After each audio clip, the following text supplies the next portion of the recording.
So friends, बच्चे के प्रत्येक स्टेज की अपनी एक निश्चित क्वालिटीज़ होती है।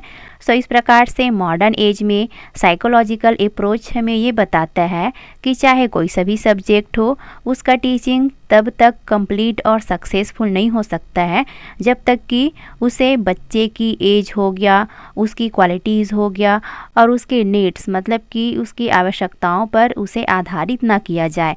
सो इस प्रकार से टीचर अपने स्टूडेंट की ability and the subject matter मतलब कि विषय वस्तु के नेचर के अकॉर्डिंग क्या है वह टीचिंग मेथड्स को यूज़ करता है। सो इस प्रकार से आज के इस वीडियो में हम टीचिंग मेथड्स के बारे में वाइडली डिस्कशन करेंगे कि टीचिंग मेथड्स एक्चुअल में होता क्या है ना। सो फ्रेंड्स, यह जो टॉपिक है आपके बीएड फर्स्ट ईयर से लिया गया है और ये टॉपिक आपके सभी पेडागोजिकल सब्जेक्ट का कॉमन टॉपिक है, इसलिए इस टॉपिक को आप कोई सभी सब्जेक्ट वाले हों इसे आप ज़रूर से स्टडी कीजिए, क्योंकि यह टॉपिक आपके सेकेंड ईयर मतलब कि थर्ड सेमेस्टर में भी है एंड इस टॉपिक से रिलेटेड आपका वाइवा में भी, जो कि फोर्थ सेमेस्टर में आपका प्रैक्टिकल एंड वाइवा होता है, उसमें भी इससे रिलेटेड क्वेश्चन को पूछा जाता है। तो इस प्रकार से चलिए फिर शुरू करते हैं।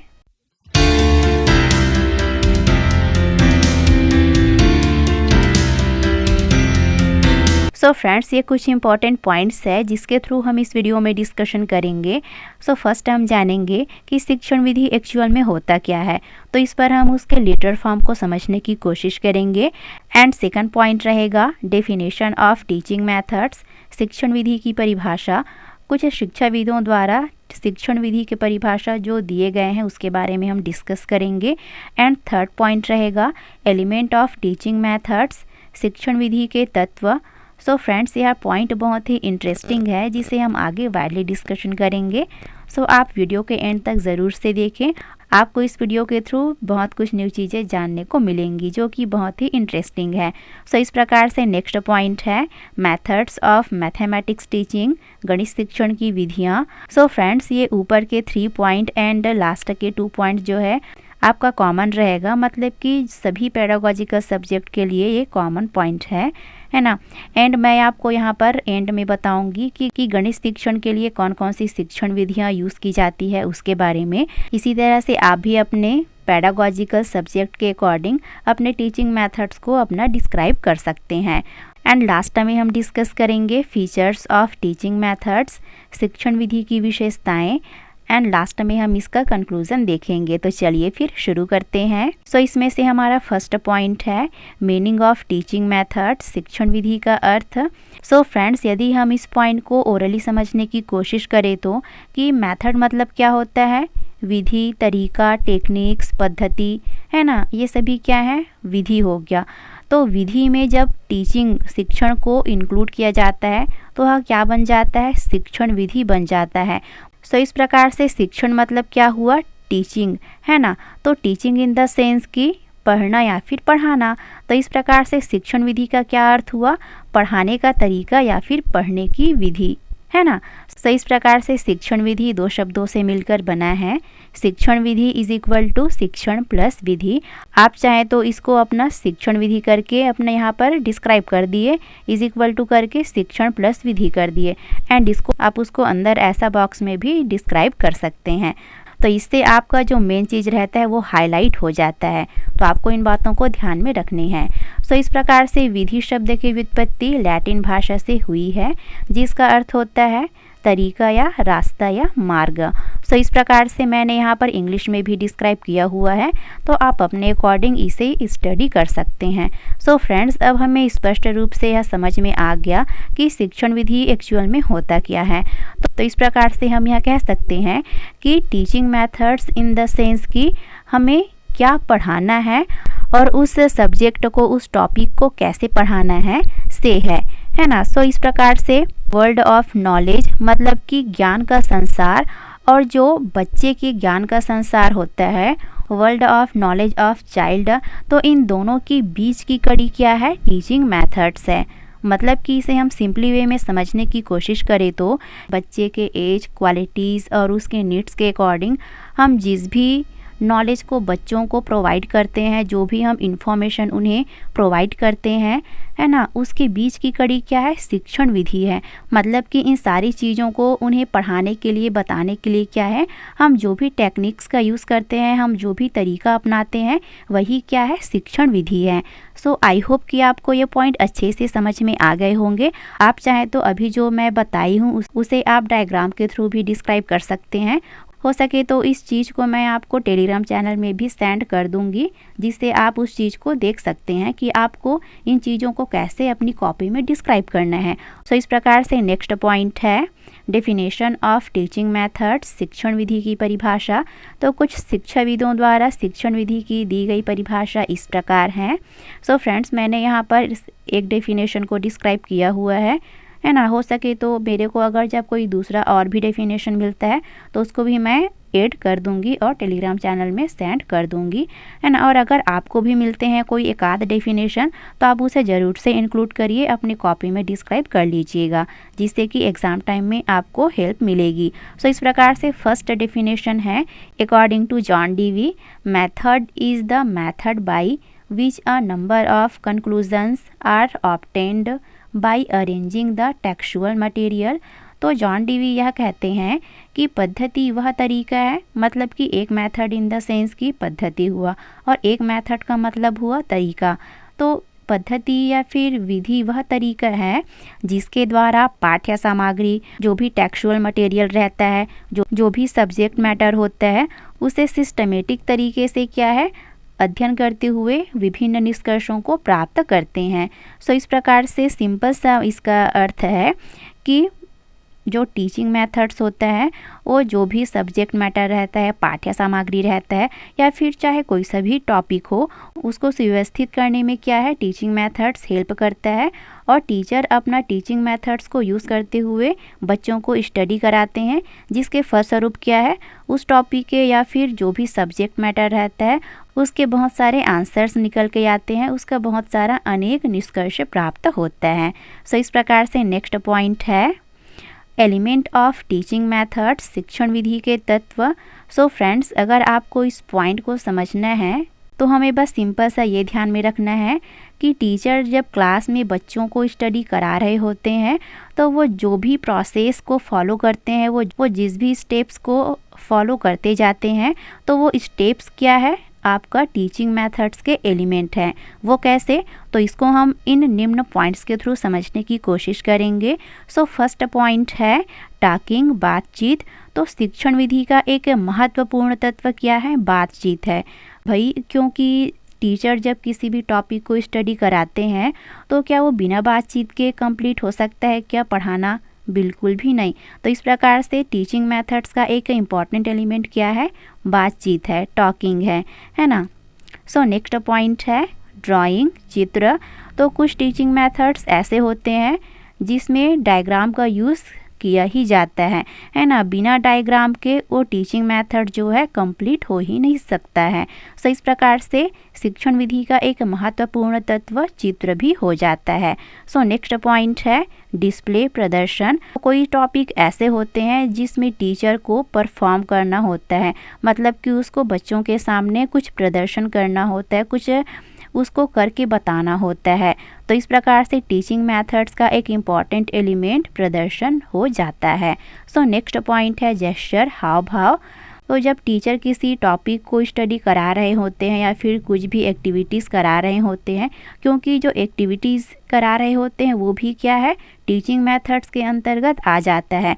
तो इसमें टीचर क्या है, अपना एक्सप्रेशन तो करेंगे ही ना भाई, बिना एक्सप्रेशन के, बिना हाव भाव के टीचिंग कंप्लीट हो सकता है क्या, बिल्कुल भी नहीं। सो इस प्रकार से शिक्षण विधि के एक महत्वपूर्ण तत्व में हाव भाव भी क्या है, एक इम्पॉर्टेंट एलिमेंट है। सो आई होप कि आपको यहाँ तक से अच्छे से समझ में आ गए होंगे। अब नेक्स्ट पॉइंट है राइटिंग, लेखन। तो black board is a big friend of teacher, है ना। तो श्याम पट जो है टीचर का सबसे बड़ा साथी होता है। सो इस प्रकार से टीचर ब्लैक बोर्ड में जो भी इम्पॉर्टेंट पॉइंट्स होते हैं, मुख्य बिंदु होते हैं, उसको वो लिख कर किया है, बच्चों को लिखने के लिए वो निर्देश देते हैं और अपना टीचिंग को स्टार्ट करते हैं। सो इस प्रकार से शिक्षण विधि का एक इम्पॉर्टेंट एलिमेंट क्या है, लेखन भी है।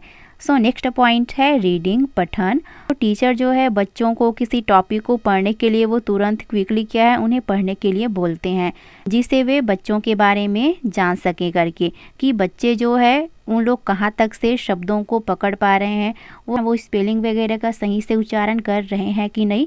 तो इसके लिए क्या है टीचर बच्चों को पढ़वाते हैं एंड लास्ट में वो अपना स्वयं भी उस चैप्टर का उस लेसन का वो वाचन करते हैं। सो इस प्रकार से रीडिंग क्या है टीचिंग मेथड्स का एक इम्पॉर्टेंट एलिमेंट है। सो नेक्स्ट पॉइंट है डायरेक्टिंग, निर्देशन। तो कुछ एक्टिविटी बेस्ड मेथड्स के थ्रू टीचर जो है बच्चों को पढ़ा रहे होते हैं, तो उनको समय समय पर बच्चों को निर्देशित करना होता है, क्योंकि कुछ चीज़ ऐसी होती है जिसको टीचर जो है एक्टिविटी के थ्रू क्या है बच्चों को स्टडी कराते हैं, उन्हें टीच कराते हैं। सो इस प्रकार से समय समय पर क्या है टीचर जो है बच्चों को निर्देशन देते हैं, उन्हें डायरेक्टिंग देते हैं, है ना। सो फ्रेंड्स, आई होप कि आपको ये सभी पॉइंट अच्छे से समझ में आ गए होंगे। एंड पहले भी हम इन चीज़ को जानते थे, बट हम इतना सीक्वेंशली इन सब चीज़ के बारे में उतना नहीं जानते हैं, जिसे हम बीएड में आकर जानते हैं और हमारी अंडरस्टैंडिंग जो है टीचर वाली डेवलप होती है। सो नेक्स्ट पॉइंट है फीचर्स, या फिर इसे हम क्वालिटीज़ भी बोल सकते हैं। तो शिक्षण विधि की विशेषताएं इस प्रकार हैं। सो फ्रेंड्स, अगर इस पॉइंट को हम इजी वे में समझने की कोशिश करें तो कि किसी सब्जेक्ट को या फिर किसी टॉपिक को स्टडी करने से हमें जो भी बेनिफिट मिलता है वो क्या है टीचिंग मेथड्स का क्वालिटीज़ हो गया। चाहे उस टॉपिक को हमें टीचर के थ्रू पढ़ाया जाए, चाहे उसे हम सेल्फ स्टडी करें। सो इस प्रकार से फर्स्ट पॉइंट है a good teaching method makes the study necessary and unnecessary. एक अच्छी शिक्षण विधि अध्ययन को आवश्यक और अनावश्यक का ज्ञान कराती है ना, कि हम अपने टॉपिक के अकॉर्डिंग क्या है या फिर जो भी सब्जेक्ट मैटर रहता है उसके नेचर के अकॉर्डिंग टीचिंग मेथड्स को यूज़ किया जाता है। तो इससे हमें पता चल जाता है कि इस टॉपिक का ये पार्ट या फिर ये पॉइंट जो है इम्पॉर्टेंट है हमारे लिए और ये पॉइंट जो है अनइम्पॉर्टेंट है करके। सो इस प्रकार से नेक्स्ट पॉइंट है good teaching method motivates the students for self study. अच्छी शिक्षण विधि विद्यार्थियों को स्वाध्याय हेतु प्रेरित करती है। तो सिंपल सा है कि अगर जब टीचर उस टॉपिक के नेचर के अकॉर्डिंग टीचिंग मेथड्स को यूज़ करता है तो उससे क्या है बच्चे उस टॉपिक को स्टडी करने में, उसको समझने में और भी इंटरेस्ट दिखाते हैं और भी उस टॉपिक के प्रति इंटरेस्ट लेने लगते हैं, जो हमें सेल्फ स्टडी करने पर मोटिवेट करती है। सो इस प्रकार से नेक्स्ट पॉइंट है गुड टीचिंग मेथड है साइंटिफिसिटी एंड ऑब्जेक्टिविटी। अच्छी शिक्षण विधि में वैज्ञानिकता एवं वस्तुनिष्ठता होती है। तो भाई ये इसका भी सिंपल सा मतलब है कि जिस भी सब्जेक्ट में या फिर कोई सा भी टॉपिक हो उसमें जब उसके अकॉर्डिंग अच्छे टीचिंग मेथड्स को यूज़ किया गया रहता है तो क्या है अपने आप में उसमें एक साइंटिफिसिटी मतलब कि उसमें क्रमबद्धता होती है। वो सब्जेक्ट या फिर टॉपिक क्या है लॉजिकल अप्रोच रखता है। सो इस प्रकार से अच्छी टीचिंग मेथड की एक क्वालिटीज़ क्या हो जाती है कि उसमें वैज्ञानिकता होती है या फिर वस्तुनिष्ठता होती है। सो नेक्स्ट पॉइंट है good teaching method is capable of inculcating reasonings and thinking power in the students. अच्छी शिक्षण विधि छात्रों में तर्क एवं चिंतन शक्ति पैदा करने में सक्षम होती है। तो ये पॉइंट भी इस पॉइंट से रिलेटेड है ना, कि उस टॉपिक को हम जब स्टडी करते हैं तो उससे क्या है बच्चे में रीजनिंग एबिलिटी है ना या फिर थिंकिंग पावर डेवलप करने में वो क्या है कैपेबल होता है ना, वो किसके थ्रू टीचिंग मेथड्स के थ्रू। सो फ्रेंड्स, इस प्रकार से टीचिंग मेथड्स की इतनी सारी क्वालिटीज़ हैं। सो आई होप कि आपको ये सभी पॉइंट अच्छे से समझ में आ गए होंगे। सो फ्रेंड्स, इसके पहले भी हमने जितने भी टॉपिक पर डिस्कशन किए हैं उसका हमने subject wise topic wise playlist बनाया हुआ है। तो चैनल पर एक प्लेलिस्ट सेक्शन है, आप वहाँ जाइए और उस सभी टॉपिक को एक एक करके अपना subject wise topic wise study कीजिए और अपना नोट्स बनाते जाइए, है ना। सो नेक्स्ट पॉइंट है मेथड्स ऑफ टीचिंग मैथमेटिक्स। तो गणित विषय को स्टडी करने के लिए या फिर स्टडी टीच कराने के लिए टीचर जिन भी मेथड्स का यूज़ करते हैं वो इस प्रकार है, मतलब कि सिंपल सा है कि गणित शिक्षण की विधियाँ। सो फ्रेंड्स, यहाँ पर मैंने जितने भी मैथमेटिक्स टीचिंग के लिए यूज़ की जाने वाली शिक्षण विधियाँ हैं उसको मैंने यहाँ पर डिस्क्राइब किया हुआ है। बट जनरली और मैक्सिमम जो है गणित शिक्षण की विधि में सबसे इम्पॉर्टेंट मेथड है problem solving method, heuristic method, है ना, विश्लेषण संश्लेषण विधि हो गया, आगमन निगमन विधि हो गया। ये मेथड जो है बहुत ही इम्पॉर्टेंट मेथड है ना, जिससे रिलेटेड आपका पर्टिकुलर उस मेथड के बारे में भी अलग से क्वेश्चन पूछा जाता है आपके एग्ज़ाम में, बहुत ही ज़्यादा इम्पॉर्टेंट है। तो इस प्रकार से फर्स्ट मेथड है प्रॉब्लम सॉल्विंग मेथड, समस्या समाधान विधि। सेकंड मेथड है रिसर्च मेथड, जिसे ह्यूरिस्टिक मेथड भी कहा जाता है, खोज विधि। तो थर्ड पॉइंट है लेबोरेटरी मेथड, प्रयोगशाला विधि। तो हम लोग अपने स्कूल टाइम में फ्रेंड में किडिंग मजाक करते थे कि भाई अपना बायोलॉजिकल साइंस का बढ़िया लैब वगैरह रहता है, बट हम मैथमेटिक्स वालों का लैब क्यों नहीं रहता है, हम लोग प्रैक्टिकल क्यों नहीं करते हैं करके। बट जब मैं बीएड में आई तो मेरे को पता चला कि मैथमेटिक्स का भी एक लैब होता है और एक प्रयोगशाला विधि भी मैथमेटिक्स को पढ़ने के लिए या फिर पढ़ाने के लिए यूज़ किया जाता है ना। और कई स्कूल्स में मैथमेटिक्स लैब भी होते हैं। तो उस लैब में जो भी मैथमेटिकल इंस्ट्रूमेंट होते हैं, जो भी ग्रेट मैथमेटिशियन होते हैं, इंडियन मैथमेटिशियन होते हैं, उनका पोस्टर वगैरह लगा होता है। उन लोग जो भी इनोवेशन वगैरह किए रहते हैं, उनका मैथमेटिक्स के फील्ड में जो भी कंट्रीब्यूशन रहता है, उसके बारे में बहुत ही इंटरेस्टिंग तरीके से वहाँ पर पूरा दर्शाया गया रहता है। जो भी मैथमेटिक्स से रिलेटेड मॉडल्स वगैरह हो गया, वो सारी चीज़ें उस लैब में होती है, जो कि बहुत ही अमेजिंग होता है और इंटरेस्टिंग होता है। सो इस प्रकार से नेक्स्ट मेथड है एनालिसिस सिंथेसिस मेथड, विश्लेषण संश्लेषण विधि। एंड फ्रेंड्स, मैथमेटिक्स टीचिंग में जो जिस भी मेथड्स को यूज़ किया जाता है, उसमें से कुछ मेथड्स को बायोलॉजिकल साइंस में भी यूज़ किया जाता है, फिजिकल साइंस हो गया, केमिस्ट्री हो गया, इसमें भी यूज़ किया जाता है। तो इसमें आपका पेडागोगी या बायोलॉजिकल साइंस वालों के लिए भी प्रॉब्लम सॉल्विंग मेथड यूज़ किया जाता है ना, ह्यूरिस्टिक मेथड यूज़ होता है, प्रयोगशाला विधि यूज़ होता है, विश्लेषण संश्लेषण विधि यूज़ होता है। सो इस प्रकार से नेक्स्ट टीचिंग मेथड है प्रोजेक्ट मेथड, प्रयोजना विधि। नेक्स्ट मेथड है लेक्चर मेथड, व्याख्यान विधि। तो इस मेथड को भी जनरली सभी पेडागोजिकल सब्जेक्ट में यूज़ किया जाता है। सो नेक्स्ट पॉइंट है विचार विमर्श विधि, डिस्कशन मेथड हो गया, जो कि बहुत ही इंपॉर्टेंट मेथड है। एंड नेक्स्ट मेथड है इंडक्टेंस डिडक्शन मेथड, है ना, इंडक्टिंग डिडक्टिंग मेथड है, आगमन निगमन विधि हो गया, है ना, जो कि मैथमेटिक्स टीचिंग का एक बहुत ही इंपॉर्टेंट टीचिंग मेथड है। सो नेक्स्ट मेथड है डिस्प्ले मेथड, प्रदर्शन विधि। एंड लास्ट मेथड है ओरिएंटेशन मेथड, अभिविन्यास विधि। सो फ्रेंड्स, इस प्रकार से मैथमेटिक्स टीचिंग के इतने सारे मेथड हैं। तो इसमें से हम जो भी मेन मेथड है उसको हम एक एक करके डिस्कशन करते जाएंगे, जैसे कि प्रॉब्लम सॉल्विंग मेथड हो गया, इंडक्टिव डिडक्टिव मेथड हो गया, है ना, विश्लेषण संश्लेषण विधि हो गया। इसको हम एक एक करके समझने की कोशिश करेंगे। सो फ्रेंड्स, इससे स्पष्ट है कि टीचिंग मेथड्स का हमारी स्टडी लाइफ में, है ना, पढ़ाई जीवन में बहुत ही महत्वपूर्ण स्थान है।